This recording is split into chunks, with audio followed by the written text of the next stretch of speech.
nós vamos conhecer um pouco sobre a produção científica a respeito de jogos. Como que eu vou apresentar isso para vocês? Os jogos e brincadeiras aparecem na escola ao longo de 3 níveis de ensino. Poderia dizer 4, né, subdividindo um. Na educação infantil, né, de 0 a 5 anos de idade. No ensino fundamental 1, né, 6 a 10 anos de idade. No fundamental 2, de 11 a 14 anos. E depois no ensino médio. Então, tem esses 4 momentos aí que a gente pode investigar como que os jogos e brincadeiras têm aparecido na escola. Além disso, os jogos e brincadeiras podem aparecer em outras práticas consideradas educativas, né? E aí nós temos relatos aí de jogos e brincadeiras com grupos de idosos, né? Na literatura a gente encontra, e até mesmo jogos e brincadeiras em práticas não escolares, como recreação e tudo mais. E também jogos e brincadeiras em áreas hospitalares, né? Principalmente em alas infantis. Bom, então nessas aulas seguintes agora, nós, a cada momento, vamos usar uma produção científica, né? Um texto produzido no rigor científico, para poder descrever como é que tem sido abordado o jogo em cada um desses contextos. E hoje nós vamos ver uma produção do pessoal de Vitória, da Universidade Federal do Espírito Santo, né? Alguns foram meus professores, 2 deles pelo menos, 2, 3 deles foram professores meus, onde eles investigaram como é que o jogo é apropriado num centro de educação, um centro de educação municipal, né? De educação infantil, né? E é bem interessante ver o que que eles constatam, né, dentro disso. Ainda estou sentindo um pouco da minha voz ainda, tá? Eu sei que eu não posso ficar usando isso como desculpa, mas é uma coisa que realmente chega um ponto que incomoda, e eu também fico meio constrangido de ficar tossindo aqui na frente de vocês, porque imagino depois vocês vão ver gravação de aula, aí ficar ouvindo tosse de professor ao fundo da aula. Mas vamos até o ponto que der. Amanhã eu estou vendo que na nossa aula lá, eu vou máscara, vou usar aquele face shield, vou usar tudo. Mas pelo menos vocês podem ficar tranquilo que é só gripe e garganta mesmo, nada demais. Vou compartilhar a apresentação com vocês.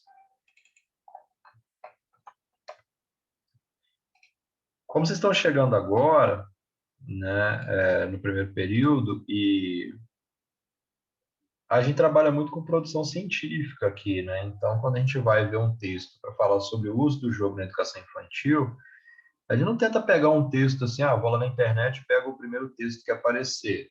Não, eu pego um texto que ele seguiu o rigor da produção científica.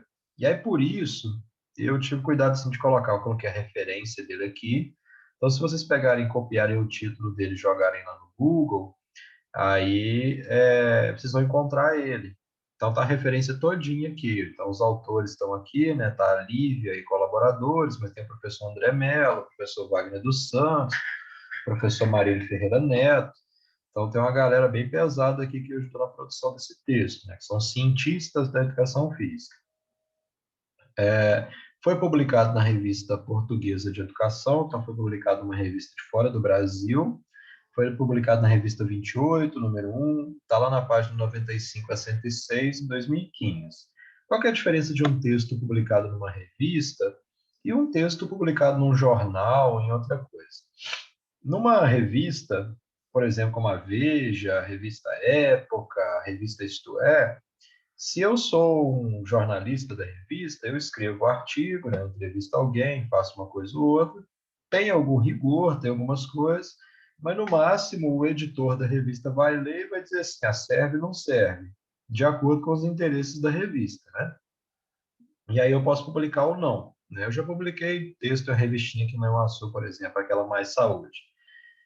Ali a pessoa fez uma revisão simples, né? E ela não precisa investigar se o que eu disse ali é verdade ou não. Confia em mim, vai lá e publica, mas eu posso ter falado umas mentiras escabrosas, ó. Então não é um texto muito científico, né? Claro que isso vai variar de acordo com o compromisso que eu tenho ou não.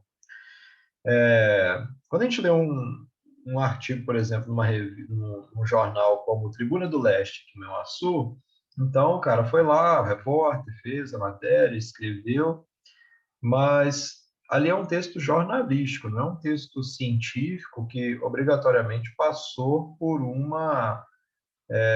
pelo rigor do processo investigativo para ser produzido. Para eu publicar numa revista dessa aqui, por exemplo, eles têm um corpo editorial. Então, eu pego meu texto, escrevo dentro da formatação que eles pedem e mando para eles. Quando eles recebem lá, se tiver tudo de acordo com as normas, tudo direitinho, aí eles vão avaliar o texto. Aí, quando eles avaliam o texto, aí são outros professores de educação física que vão ler e vão avaliar e vão ver se o que eu estou escrevendo, se o que eu estou dizendo, tem correspondência com outras produções científicas, né? Se eu não estou falando um negócio completamente fora da realidade, se eu vou falar que a Terra é plana, né? Que é absurdo, né? É irracional você pensar desse jeito, né? Quem pensava que a Terra era plana era o pessoal lá da Idade Média, pra você ter ideia, e tem gente pensando hoje que a Terra é plana.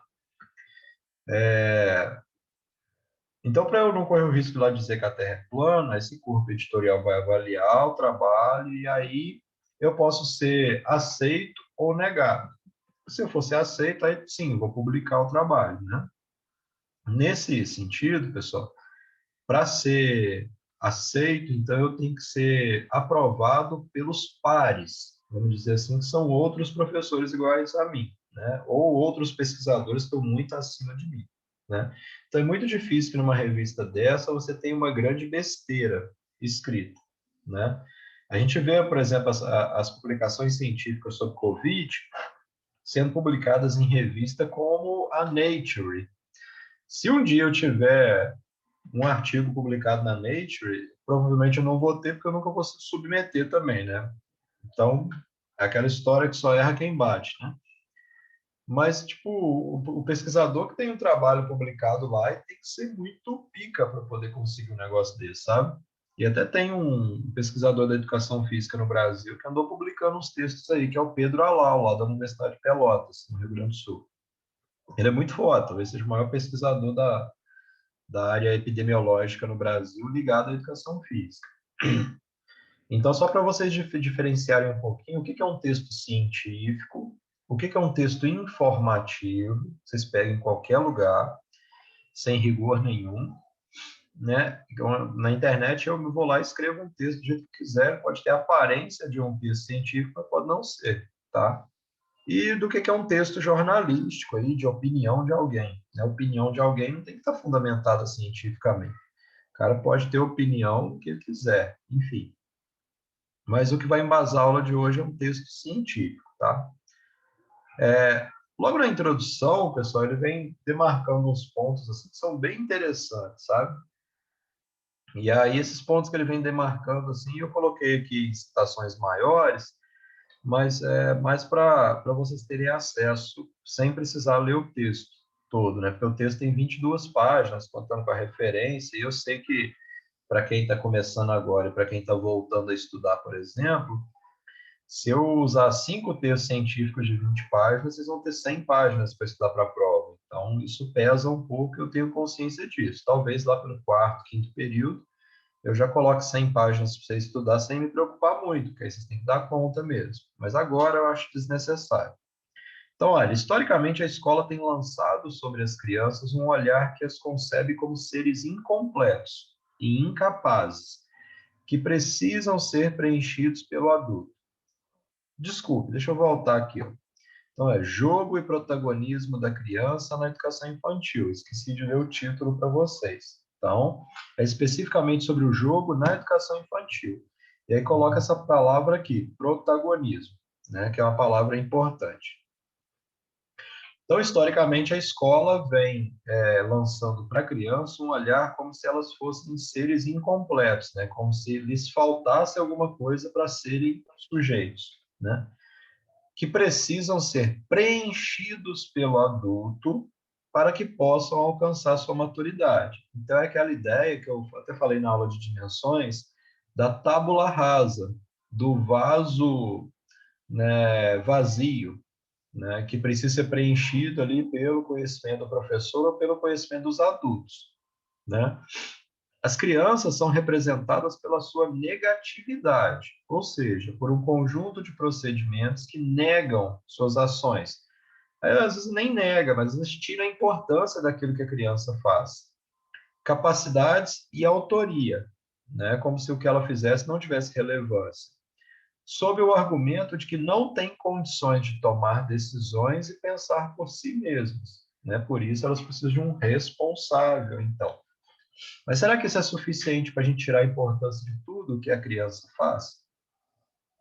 Nesse sentido, as práticas pedagógicas são apropriadas pela escola de forma utilitarista, para sanar as faltas e ausências que as crianças supostamente apresentam.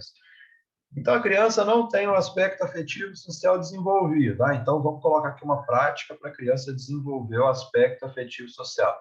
A criança não desenvolveu seus aspectos motores. Então, vamos colocar aqui uma prática para que a criança desenvolva seus aspectos motores, né? Então, a coisa funciona mais ou menos por aí. O adulto lança um olhar para a criança, acha que a criança é inacabada, então ele passa a fornecer um monte de práticas para essa criança para que ela se torne um ser acabado quando chegar na vida adulta, né? Então, essa é só a introdução. Aqui, muita atenção nesses termos que eu coloquei em negrito, pessoal. Então, ó, orientadas por outros pressupostos, em especial pela sociologia da infância, que é uma área de estudo, tá? Representada principalmente pelo Sarmento, instituições de educação infantil têm buscado ressignificar, ou seja, dar outro significado para essa racionalidade adultocêntrica.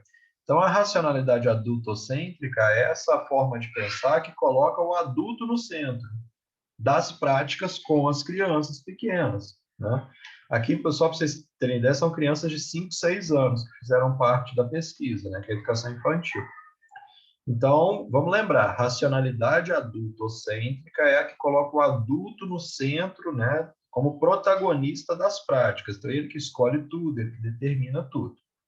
Colocando as crianças, então, algumas instituições têm buscado ressignificar essa racionalidade adultocêntrica e tem passado a colocar as crianças como atores sociais nos seus mundos de vida. E tem colocado também a infância como uma categoria social, do tipo geracional, né, socialmente construído, né, porque aí não mais negando a infância. Essa perspectiva atribui um protagonismo para a criança, tá? Considerando elas como coprodutoras de cultura e também de conhecimento, substituindo a visão que as concebe como seres passivos, ou seja, seres que não têm capacidade de fazer e por isso eles têm só que obedecer, por uma representação de praticante, ou seja, um sujeito que pratica, né? Que possui interesses, que possui expectativas e que possui necessidades específicas da sua geração. Ainda na introdução, o brincar é uma das principais linguagens que a criança utiliza. Então, o brincar é a forma pela qual a criança se comunica, tanto com o meio, né, quanto com os outros. Aí tem uma citação aqui do pessoal que escreveu isso, né, do Melo, do Marcos Garcia Neira, da Zenaide Sayão, que são autores que eu já conheço. O jogo se constitui em uma forma privilegiada para superar a lógica adultocêntrica, né, que prevalece na escola, principalmente aquela destinada à escolarização das crianças de 0 a 5 anos de idade. 0 a 5 anos de idade é a educação infantil, tá, pessoal? Aqui no estudo especificamente, participaram crianças de 6 anos, mas o que a gente considera como educação infantil é de 0 até 5 anos de idade, tá? E sim, existem escolas para 0 anos, né? Que são essas escolas que o pessoal chama de maternal, às vezes, jardim da infância, jardim de infância, né? O obrigatório mesmo é 4, 5 anos, né? Que é o pré-escolar, que constitui a educação infantil obrigatória, né? Fornecido pelas redes municipais de educação. mas existe uma educação infantil antes disso, né? Seja na forma que não é creche, né? Creche é uma outra coisa. Vamos lá. Qual foi a metodologia que esse pessoal utilizou? Isso aqui eu coloquei só para vocês entenderem como funciona a produção, tá? Em nenhum momento eu vou cobrar de vocês isso aqui numa prova, por exemplo, que vocês têm disciplina própria para isso. Mas eu coloquei aqui porque eu acho que é importante vocês entenderem como que funciona a produção de uma pesquisa científica, né? Qual que é o delineamento, né? Qual que é a metodologia que foi utilizada? Primeiro, eles definiram um objetivo, né, que é analisar os usos e as apropriações que as crianças fazem do jogo no cotidiano escolar. O local de pesquisa deles foi um Centro Municipal de Educação Infantil, né, um CEMEI, de Vitória, Espírito Santo. A coleta de dados, ela se deu por meio da observação participante, durante 4 meses. O que é observação participante? Quando vocês um dia vão ter que fazer um TCC, né, que é fazer uma escrita científica, vocês vão ter que conduzir um processo investigativo. Eu posso só observar, então eu vou lá para a escolinha, sento lá no cantinho e fico observando o que acontece. Mas aí isso às vezes gera curiosidade, gera as crianças vão lá falar comigo e tal. E aí, para ser uma coisa menos esquisita para a criança, principalmente, então faz, por exemplo, uma observação participante, que é onde o observador ele participa junto das atividades, mas enquanto ele está participando, está brincando, está falando com as crianças, então ele se torna um participante, né? E elas duraram 4 meses, pessoal. Então, eu não vou lá observar 2 aulas e tirar minhas conclusões. Foi setembro, outubro, novembro e dezembro, tá? Como é que foram feitas essas observações, né? Os pesquisadores participavam do planejamento do professor ou dinamizador de educação física e de suas aulas, né? Que eram destinados aos grupos 5 e 6, né? E também de momentos caracterizados como os de não aula, né? Que era o momento de recreio, de atividade no parquinho e outros momentos também. Então, eles observavam aula e não aula, né? O que eles conseguiram identificar? Então, tem um título no artigo que é Do consumo produtivo ao protagonismo infantil, o jogo como possibilidade, né? Então, olha, analisamos os usos e apropriações que as crianças e o professor de educação física fazem do jogo no cotidiano de um CMEI, né, de um Centro Municipal de Educação Infantil. Os dados produzidos evidenciam que o jogo foi vivenciado em 2 dimensões: em momentos espontâneos, em que há a presença do adulto. Entretanto, ele não intervém na organização das atividades realizadas pelas crianças. E em momentos de aula de educação física, em que há a presença e o direcionamento do professor. Na aula de hoje, eu vou conseguir apontar para vocês o que acontecia nesses momentos espontâneos, tá? E aí eu vou deixar para a aula seguinte para a gente falar desses momentos direcionados aqui da educação física. Bom, então, jogos espontâneos, ó. Eu coloquei muita informação aqui para poder ficar mais rico mesmo, tá?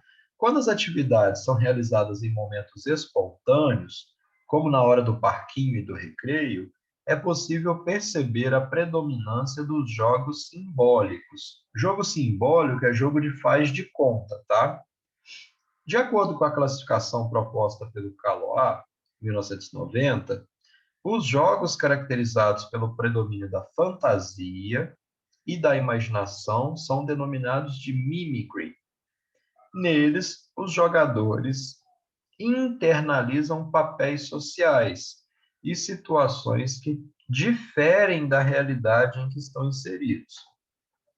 Observem aqui que a palavra jogo ela está sendo utilizada para falar sobre brincadeiras. Mas quando a gente está falando assim de uma categoria, jogo, brincadeira, a gente pode usar isso. Mas quando a gente vai para a prática, para poder definir uma tarefa que a criança vai fazer, aí a gente vai diferenciar o que é jogo e o que é brincadeira, tá?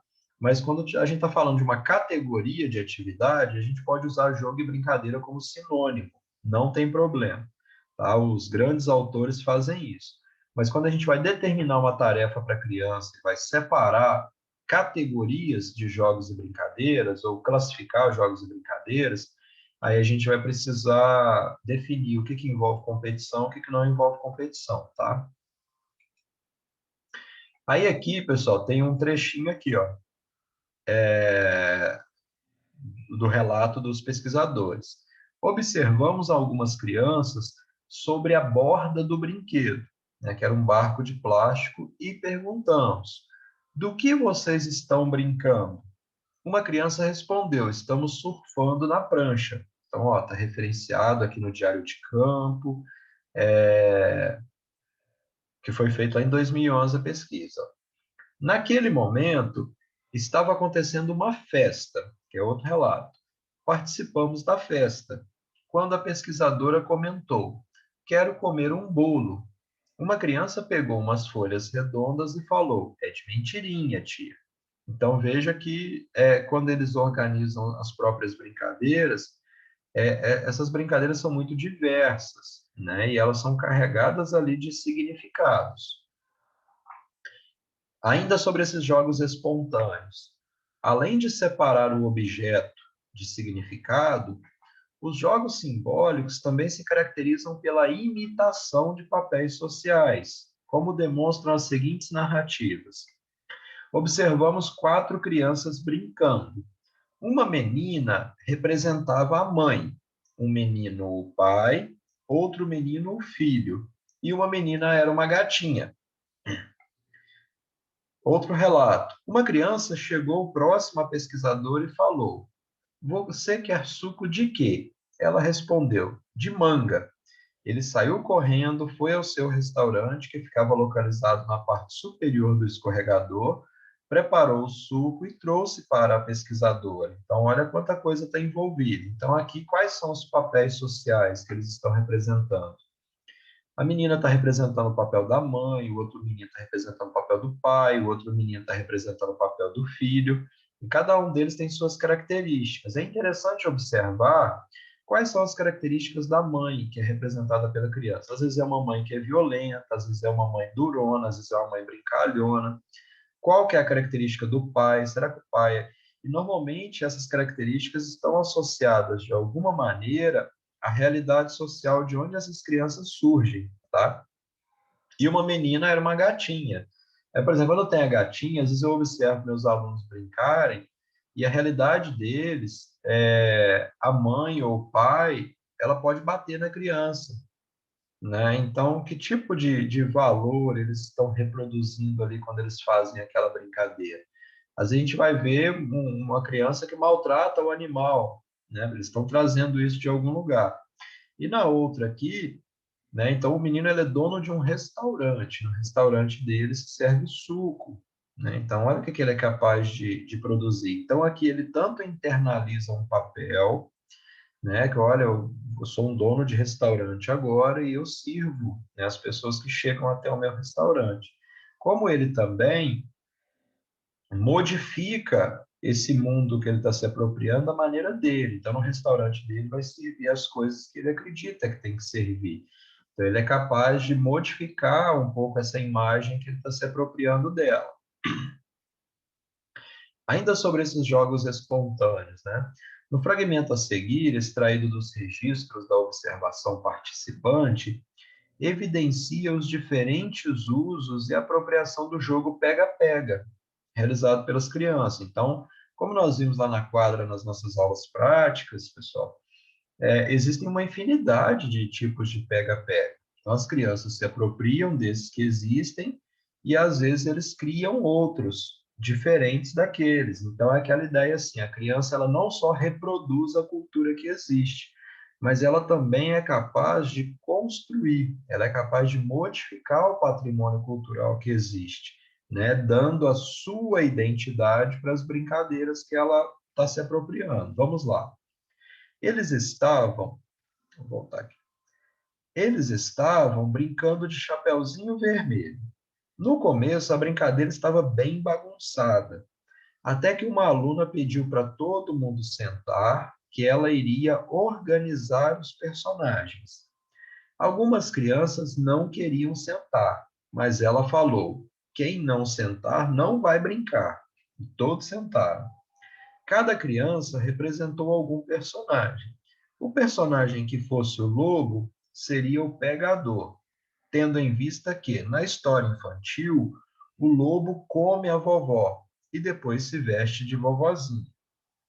Esse lobo, então, seria a vovozinha disfarçada, que ficaria deitada dentro de casa. O espaço onde aconteceu esse jogo dispõe de vários brinquedos, sendo um deles uma casa. Todos os personagens entravam na casa. A vovó, que era lobo, permanecia deitada no chão. Ao sinal de uma criança, neste caso da aluna que organizou os personagens, todos saíam correndo e o lobo corria atrás. Depois que todos fossem pegos pelo lobo, eles sentavam e organizavam novamente os personagens. Então, quando as crianças reproduzem essa brincadeira, elas se apropriam não só da literatura, né, como mesclam isso com um pique e vão dando a ele as suas características.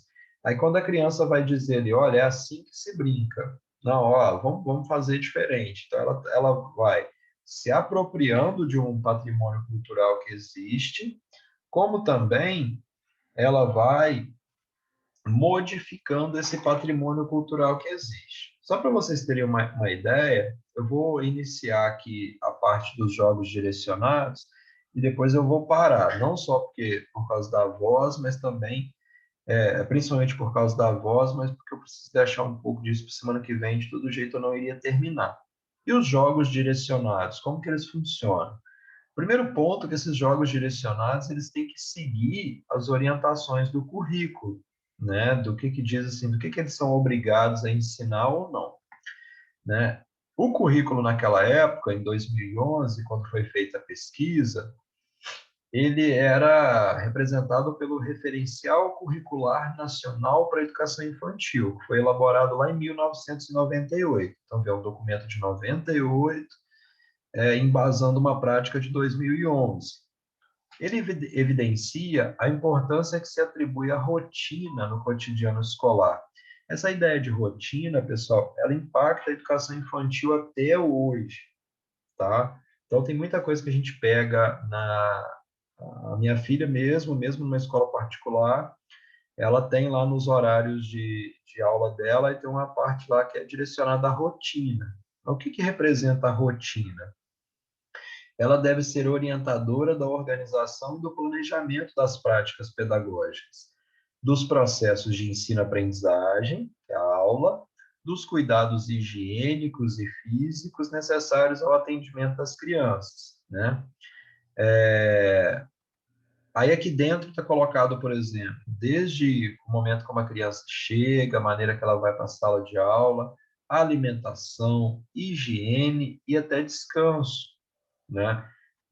Na época que o pessoal produziu essa pesquisa aqui lá em Vitória, eu era aluno lá da UFES e eu pude conversar um pouco, né, com o professor, na época que eles publicaram, na verdade, em 2015.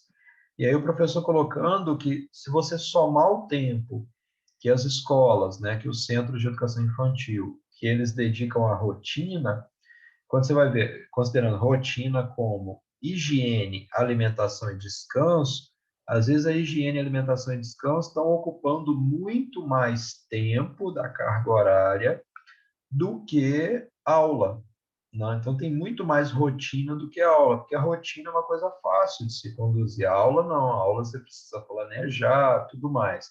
Então é um problema que também afeta a educação infantil. Vamos falar dos jogos direcionados. Então, os jogos direcionados estavam refém da rotina, né? Ficavam ali com o horário que sobrava.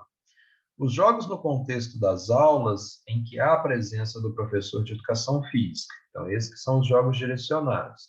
Nesse espaço, o jogo foi trabalhado segundo a classificação por Caloá, em dois polos. Eles chamaram esses dois polos, esses dois extremos, da paideia e do ludus, né? Então, esse autor aqui, o Caloá, ele define, então, que esses dois polos eles se relacionam de vez em quando. Numa extremidade, há a paideia, em que predomina a diversão, o improviso, a turbulência e a fantasia. né? Então, mesmo nas aulas de educação física, tinha essa ideia de brincar livre, né? No outro extremo, o ludus, caracterizado por ações subordinadas às regras, aos obstáculos propostos pelo jogo, né? Vamos entender isso aqui como desafio, bem como pela organização, disciplina e controle.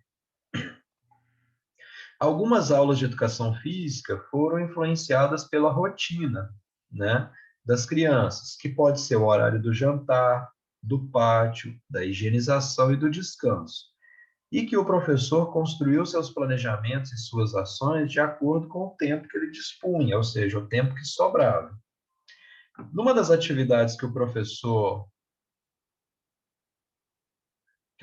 direcionou, pessoal, olha só, a atividade consistia em fazer bolhas de sabão. Os alunos demonstravam muita alegria em fazer as bolhas, né? Eles falaram que era legal e divertido. Naquele momento, observamos crianças que faziam as bolhas e as estouravam, crianças que faziam as bolhas e queriam que elas fossem para o céu, outras disputavam quem fazia a maior bolha. No outro relato, a atividade consistia em descer a rampa do pátio, sentado, de skate.